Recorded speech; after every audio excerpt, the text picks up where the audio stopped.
नमस्ते। आज के इस टेक्निकल विश्लेषण में हम एक बहुत ही दिलचस्प और ज़रूरी विषय पर गहराई से बात करने वाले हैं। एक ऑटोमेशन इंजीनियर के नज़रिए से हम देखेंगे कि ज़ेपियर और मॉडल कॉन्टेक्स्ट प्रोटोकॉल यानी एमसीपी का इस्तेमाल करके एआई पावर्ड ऑटोमेशन वर्कफ्लोज को आखिर कैसे आर्किटेक्ट किया जाता है। अब हमारे सामने सबसे बड़ी इंजीनियरिंग चुनौती क्या आती है? यही कि इस सिस्टम्स को सिर्फ बेसिक डेटा एंट्री या बार बार दोहराए जाने वाले कामों तक ही क्यों सीमित रखा जाए। सोचने वाली बात है कि हम इस मैनुअल काम की सीमाओं को पार करके वास्तव में इंटेलिजेंट और कॉन्टेक्स्ट अवेयर निर्णय लेने वाली ऑटोमेटेड पाइपलाइंस तक कैसे पहुंच सकते हैं। तो चलिए बिना किसी देरी के इसमें गहराई से उतरते हैं। आज हम जिन मुख्य चीज़ों पर फोकस करेंगे वो हैं automation architecture, core workflow mechanics और एमसीपी की कॉग्निटिव लेयर। इसके बाद हम सेल्स सिस्टम और सपोर्ट राउटिंग की दो रियल वर्ल्ड केस स्टडीज का भी विश्लेषण करेंगे ताकि थ्योरी को प्रैक्टिस में देखा जा सके।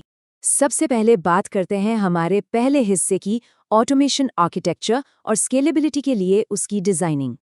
अब किसी भी आर्किटेक्चर को डिज़ाइन करने से पहले ये समझना बहुत ज़रूरी है कि आज की भारी ऑपरेशनल डिमांड्स के सामने पुराने लेगेसी सिस्टम्स क्यों फेल हो जाते हैं।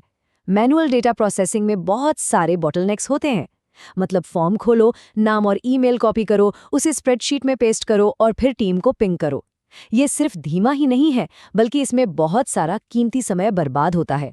इसके उलट एक इंटेलिजेंट ऑटोमेटेड वर्कफ्लो इस पूरी प्रोसेस को बिना किसी इंसानी दखल के तुरंत और बड़े पैमाने पर हैंडल कर लेता है। ये एकदम गेम चेंजर है। आगे बढ़ते हैं हमारी दूसरे मॉड्यूल की तरफ, जो है कोर वर्कफ्लो मैकेनिक्स और डिटर्मिनिस्टिक लॉजिक। ऑटोमेशन की दुनिया में काम करते हुए हमारे लिए इसके सबसे बुनियादी बिल्डिंग ब्लॉक को समझना बहुत जरूरी है, और वो है ज़ैप। आसान भाषा में कहें तो ज़ैप एक ऐसा ऑटोमेटेड वर्कफ्लो है जो किसी इनबाउंड ट्रिगर को सिस्टम के एक या कई एक्शंस के साथ जोड़ता है। इसका सीधा सा फंडा है, जब ऐसा हो तो वो करो। ये बिल्कुल डिटर्मिनिस्टिक लॉजिक पर काम करता है, और ये चीज़ बहुत ही शानदार तरीके से दर्शाती है कि इफ एंड देन लॉजिक असल में कैसे काम करता है। ट्रिगर वो इवेंट है जो वर्कफ्लो को स्टार्ट करता है। जैसे मान लीजिए वेबसाइट पर कोई नया फॉर्म सबमिट हुआ या वेबहुक के जरिए कोई पेलोड आया, और एक्शन वो सिस्टमिक एग्जीक्यूशन है जो इसके जवाब में होता है, जैसे स्प्रेडशीट में डेटा अपडेट करना या स्लैक पर नोटिफिकेशन भेजना, एकदम सटीक और बिना किसी गलती के। अब आते हैं तीसरे और सबसे दिलचस्प हिस्से पे, मॉडल कॉन्टेक्स्ट प्रोटोकॉल यानी एमसीपी, जिसे हम कॉग्निटिव लेयर भी कहते हैं। अब तक तो हमने सिर्फ फिक्स्ड लॉजिक की बात की, लेकिन असली जादू तब शुरू होता है जब हम सिस्टम में सोचने समझने की क्षमता यानी कॉग्निटिव राउटिंग जोड़ते हैं। यहीं पर एमसीपी की एंट्री होती है। ये एक स्टैंडर्डाइज्ड कम्युनिकेशन ब्रिज है। ये लार्ज लैंग्वेज मॉडल्स को सिर्फ टेक्स्ट लिखने तक सीमित नहीं रखता, बल्कि उन्हें सुरक्षित रूप से हमारे टूल्स, डेटाबेस और बिजनेस एप्लीकेशन से जोड़ता है। मतलब अब एआई असल में बिजनेस लॉजिक को एग्जीक्यूट कर सकता है। हम सिस्टम आर्किटेक्ट्स के लिए तो ये किसी वरदान से कम नहीं है। जरा सोचिए, एमसीपी की मदद से क्लॉड, चैटजीपीटी या जेमिनाई जैसे पावरफुल मॉडल्स सीधे जीमेल, स्लैक, सेल्सफोर्स, हबस्पॉट या ज़ेनडेस्क के साथ बात कर सकते हैं। ये प्रोटोकॉल एआई को हमारे एंटरप्राइज इकोसिस्टम के बिल्कुल बीचों बीच लाकर खड़ा कर देता है। तो चलिए अब इस थ्योरी को एक प्रैक्टिकल केस स्टडी पर लागू करके देखते हैं। हमारा चौथा मॉड्यूल है सेल्स सिस्टम और लीड राउटिंग। मान लीजिए एक B2B SaaS कंपनी है जो हर हफ्ते लगभग 1500 लीड्स जनरेट कर रही है। इतने बड़े डेटा वॉल्यूम को मैन्युअली रिव्यू करना इंसान के बस की बात नहीं है।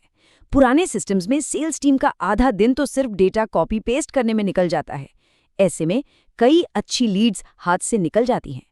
इस समस्या को जड़ से खत्म करने के लिए हमें प्रोग्रामेटिक प्रायोरिटाइजेशन की सख्त ज़रूरत होती है। अब इस ऑटोमेटेड सेल्स पाइपलाइन के डेटा फ्लो को देखिए। सबसे पहले स्टेप में एमसीपी के जरिए इनबाउंड लीड्स का एआई इंजेक्शन होता है।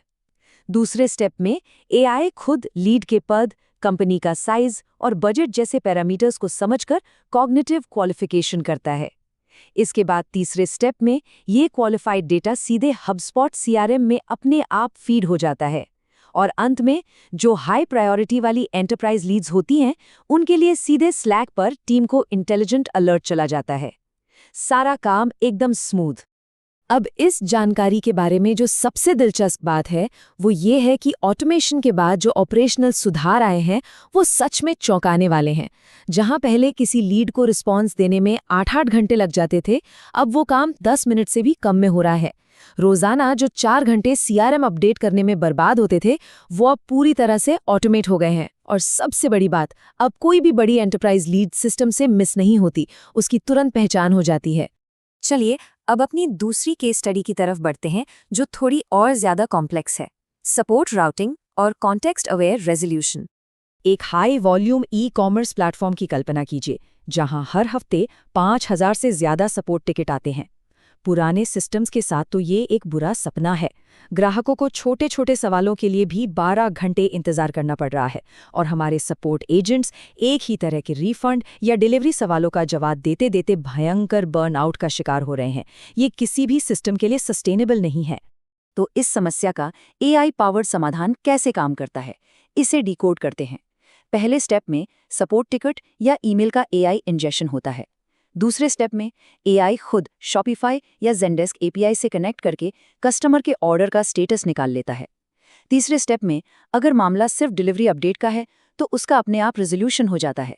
लेकिन असली गेम चेंजर है चौथा स्टेप, कॉग्निटिव राउटिंग। यहाँ एआई कस्टमर की भाषा को पढ़ता है और अगर उसे निराशा या गुस्से जैसी नेगेटिव भावनाएं दिखती हैं तो वो बिना वक्त गंवाए तुरंत उस टिकट को किसी ह्यूमन एजेंट के पास एस्केलेट कर देता है। एमसीपी को सीधे हमारे सपोर्ट वर्कफ्लो में इंटीग्रेट करने का नतीजा सिर्फ स्पीड बढ़ाना नहीं है, रेजोल्यूशन टाइम घंटों से कम होकर मिनटों में आ गया है। लेकिन इससे भी जरूरी बात, ह्यूमन एजेंट्स का वर्कलोड एकदम बैलेंस हो गया है। एक जैसे काम से होने वाली मानसिक थकान खत्म हो गई है, जिससे कर्मचारियों का रिटेंशन काफी बेहतर हुआ है। एस्केलेशन अब मैन्युअल या लेट नहीं होता, बल्कि पूरी तरह से सेंटिमेंट बेस्ड और ऑटोमेटेड है।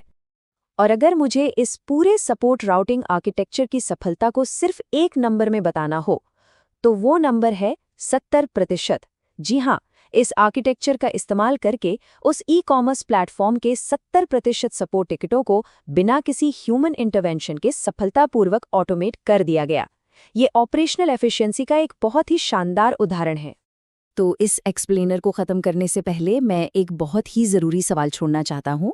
क्या हमारे मौजूदा systems in advanced cognitive routing protocols को अपनाने के लिए पूरी तरह से तैयार हैं? देखिए, एआई पावर्ड ऑटोमेशन अब कोई भविष्य की बात नहीं है, ये आज के हर एंटरप्राइज की ज़रूरत बन चुका है। आज हमने जो भी ब्लूप्रिंट और केस स्टडीज़ डिस्कस की हैं, उन्हें आधार बनाकर अपने इंफ्रास्ट्रक्चर का मूल्यांकन करना एक बेहतरीन शुरुआत हो सकती है। हमारे साथ इस तकनीकी चर्चा में शामिल होने के लिए बहुत बहुत धन्यवाद।